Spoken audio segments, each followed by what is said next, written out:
Mega Man, known in Japanese as Rock Man, is a Capcom platformer series originally on the Famicom. It was initially a takeoff of the classic manga series Mighty Atom, known in English as Astro Boy, with both series being about a young android boy designed to be a surrogate son to his creator while doubling as a superhero. The game would go on to not only inspire sequels, but multiple spin-off series that are prominent in their own right. And we'll be discussing all of them in our lore deep dive on the Mega Man series. If you want to play it yourself, the best method by all accounts is the Mega Man Legacy Collection, which is available in 2 parts on all major consoles and PC. Before we continue, if you enjoy Mega Man and want to see more of my videos on the series, remember to subscribe to the channel. And since this is the first Mega Man video, tell me which game is your favorite in the comments. Okay, first a little background. Mega Man takes place in the year 2000X, so somewhere in the vein of about 15 to 20 years ago. Yeah, the sliding window of the near future kind of sucks sometimes. Later games in the classic series would change the setting to the much bigger 20XX, but that year has never been retconned for the first game. So, at the very latest, most of the events of the classic era took place over the course of the 2010s. Side note, but the US manual claims the city the game takes place in is called Monstropolis, a name which is not shared in the Japanese manual where the city goes unnamed. It would eventually be named Symphony City in Mega Man and Base 2 to go along with the musical theme for a lot of the major robot characters.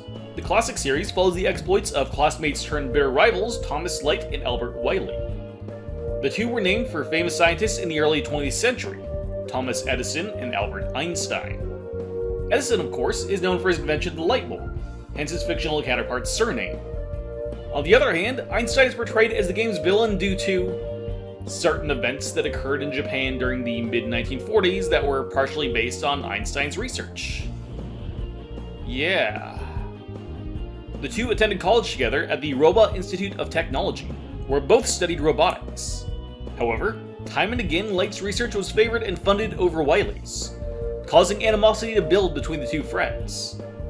Despite both being talented roboticists, the two had very different opinions on where robots belonged in society.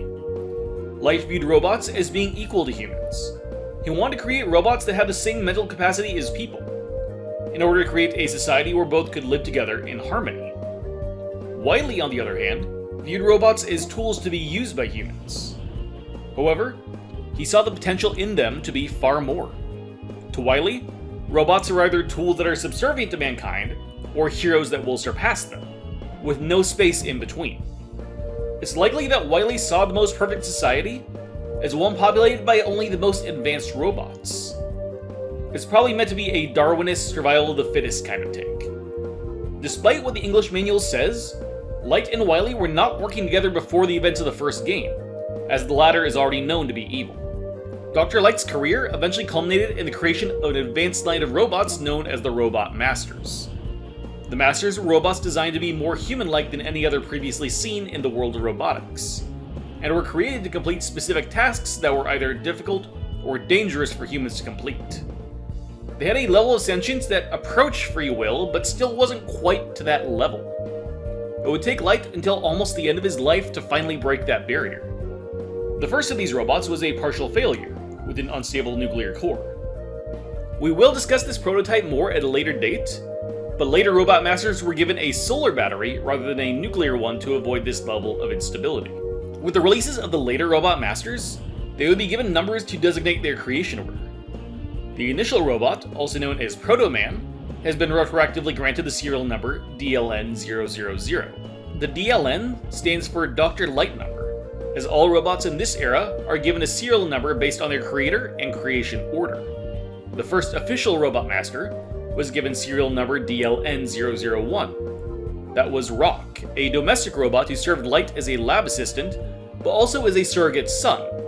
He was quickly followed up by DLN002, Roll, who was treated as Rock's sister, and was meant for the same tasks as he. Their names come from Light's love of rock and roll music. From there, with the successes of rock and roll, Light began construction of the Robot Master line in earnest. DLN003 was Cutman, a robot designed for logging.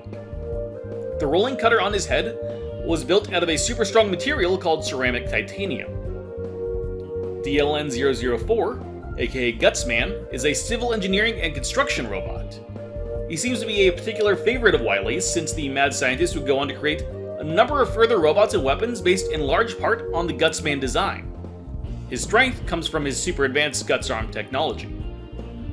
DLN-005 was Iceman, a robot designed to do human-like tasks in sub-zero temperatures. He also has the ability to use the cold to his own advantage with the Ice Slasher, which sends out waves of supercooled air reaching temperatures of negative 200 degrees from his mouth. DLN-006 was Bomb Man, a demolition robot meant to serve as a complement to Guts Man. He wields the powerful explosives known as hyperbombs. DLN-007 was Fireman, designed for waste management. Yeah, probably not what you expect based on his design, but he's an ultra-powerful incinerator, with his firestorm reaching temperatures of as high as 8,000 degrees. The last robot relevant to this game is DLN-008, Elecman, a robot designed to oversee nuclear power plants. He could harness electricity to use his powerful Thunder Beam weapon. Together, these 6 became the first front-facing Robot Master designs, which Light hoped to mass-produce and sell internationally. However, that wouldn't end up coming to pass. Wily had enough of Light's success, and decided to take his old friend down a couple notches.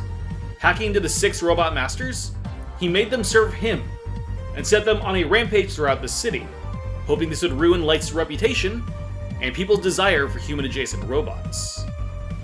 Resistance was futile against the robots at first, until one of Light's earlier creations volunteered to stand against his brethren, Rock, Light's own son.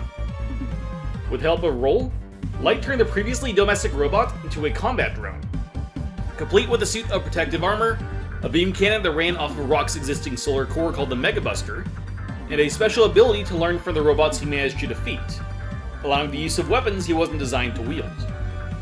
In essence, Rock's body would learn to evolve to match external stimuli, becoming the super fighting robot. Rock managed to defeat all 6 of the enraged robot masters, collecting their weapons as well as the Magnet Beam item, which likely was a predecessor to Mega Man 3's Magnet Beam. With the robots quelled, Rock turned his sights on the source of this insurrection, Albert Wily, now holed up inside a large robot manufacturing plant in the Pacific Ocean, where he was, assumedly, creating the less powerful robots that protected the Robot Masters. It's not exactly clear if Wily managed to fix up the previously defeated Robot Masters, or make very similar copies of them, but while exploring, Rock had to face all 6 Masters again. I find it more likely that they're copies, both due to the fact that this is a robot factory, and also because of the existence of the copy robot. Another robot fought in the fortress that was Wily's attempt at copying the Mega Man design. Rock also faced the Yellow Devil, which was a large combat robot made up of a number of smaller pieces to make it more mobile. The Yellow Devil would go on to become the basis for a number of Wily's later designs, and itself is possibly based on alien technology, but that's a story for another game. Another boss faced in this fortress was the CWU-01P.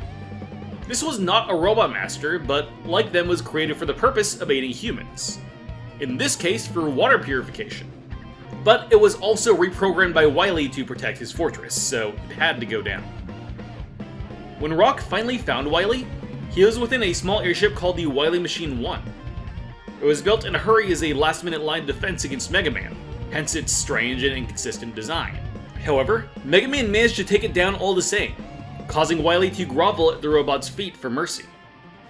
The scientist was later taken in by the authorities, and Mega Man was converted back into Rock. The day was saved, and Light saw no reason to keep his son in combat form in times of peace. Now, in my summary of the game, some of you may have noticed that I skipped over something pretty major.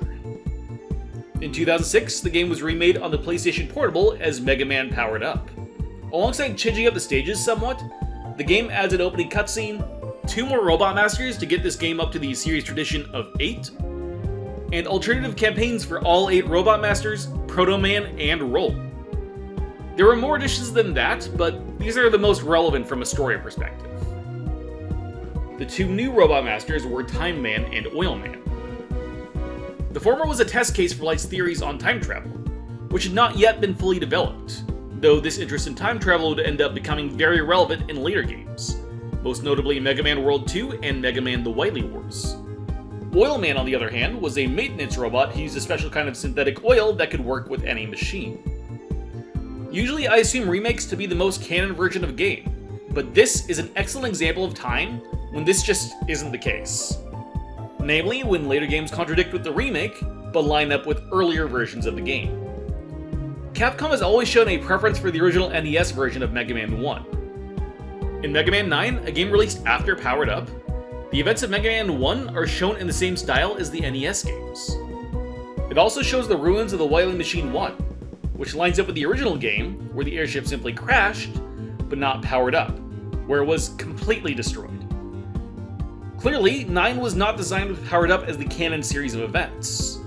Time Man and Oil Man would also never be mentioned again in later titles. Powered Up was actually supposed to become a full-on sub-series with sequels that would remake all the classic Mega Man games, so I imagine lining it up with those later titles wasn't really important at the time.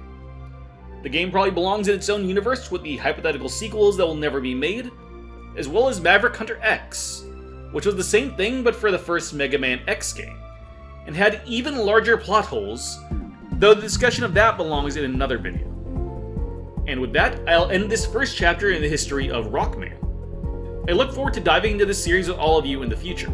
Let me know who your favorite Robot Master from this game is, and what you want to see discussed about later Mega Man games in the comments or the Discord server. I'll see you all next time.